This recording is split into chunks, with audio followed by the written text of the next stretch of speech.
బండి భగీరథపై నమోదైన పోక్సో కేసులో కీలక పరిణామం చోటు చేసుకుంది.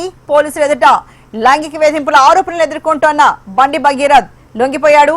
బాలికను లైంగికంగా వేధించారంటూ బండి భగీరథపై బాధితురాలు పేట్ బషీరాబాద్ పిఎస్ లో ఫిర్యాదు చేయగా ఈ కేసుపై సిట్ ను ఏర్పాటు చేసింది ప్రభుత్వం. విచారణకు రావాలని నోటీసులు ఇచ్చిన భగీరథ్ 2 సార్లు గైర్హాజరయ్యాడు. ఆధారాలతో విచారణకు వస్తానని, దర్యాప్తునకు సహకరిస్తానని చెప్పినా విచారణకు రాకపోవడంతో అతడు పరారీలో ఉన్నాడని పోలీసులు లుకౌట్ నోటీసులు ఇచ్చారు. అటు ముందస్తు బెయిల్ పిటిషన్ దాఖలు చేయగా కోర్టు తీర్పును వెలువరించలేదు. ఈ నేపథ్యంలో న్యాయవాదుల సమక్షంలో బండి భగీరథ్ను పోలీసుల ముందు లొంగిపోయాడు. మరి ఈ దేశకు సంబంధించి మరింత తాజా సమాచారాన్ని మా ప్రతినిధి అరుణ్ అందిస్తారు. అరుణ్, ఎస్ అర్చన, ఎట్టకేలకు హైడ్రామా అయితే తెరపడింది. గత 10 రోజులుగా కూడా రాష్ట్ర రాజకీయాల్లో పెను ప్రకంపనలు సృష్టిస్తున్నటువంటి బండి భగీరథ పోక్సో కేసుకు సంబంధించి కూడా ఇప్పుడే గతసేపటి క్రితమే ఈ హైడ్రామా తెరపడింది అని చెప్పొచ్చు. ఈ రోజు ఉదయం నుంచి కూడా బండి భగీరథ్ అరెస్ట్ అవుతున్నారంటూ కూడా ఒక పెద్ద హైడ్రామా అయితే జరిగింది. అయితే ఎట్టకేలకు మాత్రం కొద్దిసేపటి క్రితమే పేట్ బషీరాబాద్ పోలీస్ స్టేషన్ ఎదుట బండి భగీరథ్ అతని న్యాయవాదులతో కలిసి లొంగిపోవడం అయితే జరిగింది. అయితే ప్రధానంగా కూడా ఈ రోజు ఉదయం నుంచి కూడా బండి భగీరథ్ కోసం అయితే 4 బృందాలుగా అయితే ఏర్పడి సోదాలు అయితే నిర్వహించారు. ముఖ్యంగా హైదరాబాద్, కరీంనగర్, ఢిల్లీలో కూడా పేట్ బషీరాబాద్ చెందినటువంటి పోలీసులు అయితే తనిఖీలు నిర్వహించడం అయితే జరిగింది. అదే ఉదయం నుంచి కూడా ఒక హైడ్రామా కొనసాగిన నేపథ్యంలో మాత్రం కొద్దిసేపటి క్రితమే పేట్ బషీరాబాద్ పోలీసులతో అయితే బండి భగీరథ్ అయితే లొంగిపోయాడు.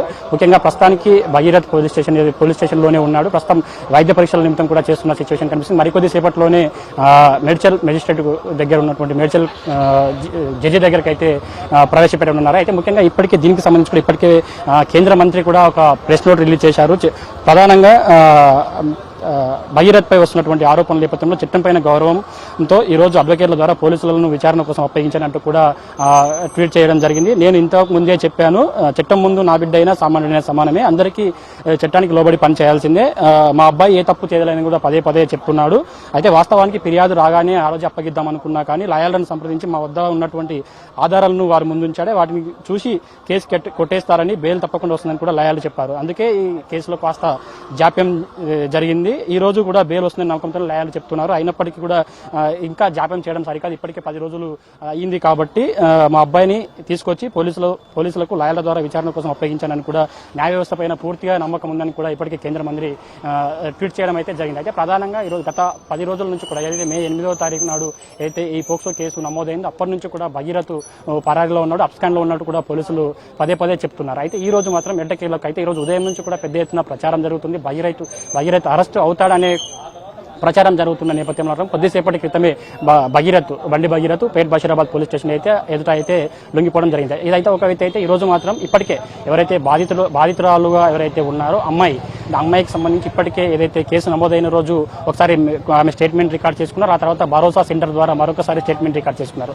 ఈ రెండు ఒక ఎత్తు అయితే ఈ రోజు కీలక పరిణామం చోటు చేసుకుంది. ముఖ్యంగా ఈ రోజు మధ్యాహ్నం 2:30 నుంచి 3 గంటల ప్రాంతంలో సుమారు గంటన్నర పాటు కూడా మేడ్చల్ మెజిస్ట్రేట్ ముందు అయితే అమ్మాయిది స్టేట్మెంట్ మరోసారి రికార్డింగ్ చేసుకున్నారు. ముఖ్యంగా ఎక్కడెక్కడ ఏం జరిగింది, ఏ సమయంలో ఏం జరిగింది, దాదాపు ఇప్పటికే డిసెంబర్ 31 రోజు అత్యాచారం జరిగిందని కూడా బాధితురాలు చెప్తుంది. ఆ తర్వాత మరొకసారి అట్లా ఆ విధంగా ఇప్పటికే 4 సార్లు తన పైన లైంగిక వేధింపులకు పాల్పడ్డాడు భగీరథ్ కూడా అమ్మాయి చెప్తున్న నేపథ్యంలో మాత్రం పూర్తిగా వివరాలన్నింటినీ తెలుసుకునేందుకు మరోసారి మెజిస్ట్రేట్ ఎదుట హాజరయ్యారు.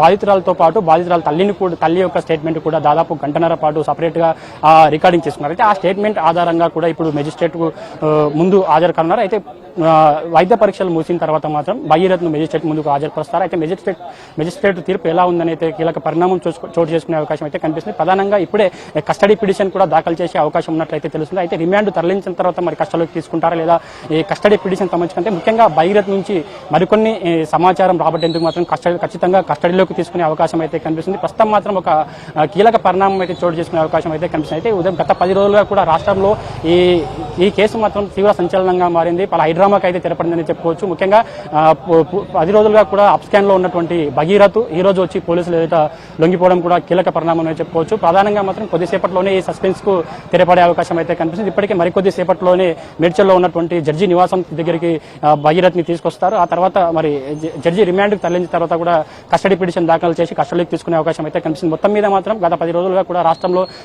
రాష్ట్ర వ్యాప్తంగా కూడా తీవ్ర చర్చనీయాంశంగా మారినటువంటి ఈ కేసుకు సంబంధించి ఈ రోజు పూర్తిగా హైడ్రామాకు తెరపడిందని చెప్పుకోవచ్చు. భగీరథ్ లొంగిపోవడంతో మాత్రం ఈ హైడ్రామాకు తెరపడిందని చెప్పుకోవచ్చు. కొద్దిసేపట్లోనే మెజిస్ట్రేట్ తీర్పు తర్వాత మాత్రం మరిన్ని కీలక పరిమాణం అయితే చోటు చేసుకునే అవకాశం అయితే కనిపిస్తుంది. అర్చన. ఓకే, మరి అరుణ్, ఇదే నేపథ్యంలో చూసుకుంటే ఇవాళ మనకు సాటర్డే అది కూడా నైట్ అయిపోతుంది, రేపు కూడా సండే. దీనికి కూడా సంబంధించి కోర్టుకి కొన్ని పరిమితులు, మెజిస్ట్రేట్కి కొన్ని పరిమితులు ఇవి కూడా ఉంటాయి కదా, దీనికి సంబంధించి ఏమైనా చెప్పగలరా? అయితే ఇప్పటికే జడ్జి ఇంటి దగ్గర కూడా మరికొద్ది సేపట్లోనే అయితే ఇప్పటికే దీనికి సంబంధించి కూడా ఇప్పటికే పేట్ బషీరాబాద్ పోలీస్ స్టేషన్ కూడా ఏదైతే డాక్టర్లు అక్కడికి చేరుకున్నారో ప్రస్తుతం అతనికి వైద్య పరీక్షలు కూడా నిర్వహిస్తున్నారు. పూర్తిగా ఈ వైద్య పరీక్షలు ముగిసిన తర్వాత మరికొద్ది సేపట్లో అంటే దాదాపు ఒక హాఫ్ అన్ అవర్ గంట సేపట్లోనే మెజిస్ట్రేట్ ఇంటి దగ్గరికి తీసుకొస్తారు. మనం ప్రజెంట్ మెజిస్ట్రేట్ ఇంటి దగ్గరనే ఉన్నాము. ఇక్కడ తీసుకొచ్చిన తర్వాత జడ్జి తీర్పు ఏ విధంగా ఉంటుందని అయితే కూడా కొంత ఆసక్తి అయితే కనిపిస్తుందని చెప్పుకోవచ్చు. ప్రధానంగా నార్మల్గా ఈ పోక్సో కేసు సంబంధించుకుంటే కనుక ఖచ్చితంగా 14 రోజుల రిమాండ్ అయితే విధిస్తారు. అయితే ఆ రిమాండ్ విధించిన తర్వాత మాత్రం పోలీసులు పేట్ బషీరాబాద్ పోలీసులు మాత్రం మరోసారి కస్టడీ పిటిషన్ దాఖలు చేసే అవకాశం అయితే కనిపిస్తుంది. ఎందుకంటే భగీరథ్ నుంచి ఎవరైతే బాధితురాలు చెప్పినటువంటి ఆమె యొక్క స్టేట్మెంట్ ఆధారంగా భగీరథ్ నుంచి కూడా కాస్త సమాచారం రాబట్టాల్సి ఉంది. ఎట్ ఏ టైం నిన్న రాత్రి కూడా హైకోర్టులో దాదాపు సుదీర్ఘ వాదనలు అయితే జరిగాయి. దాదాపు 3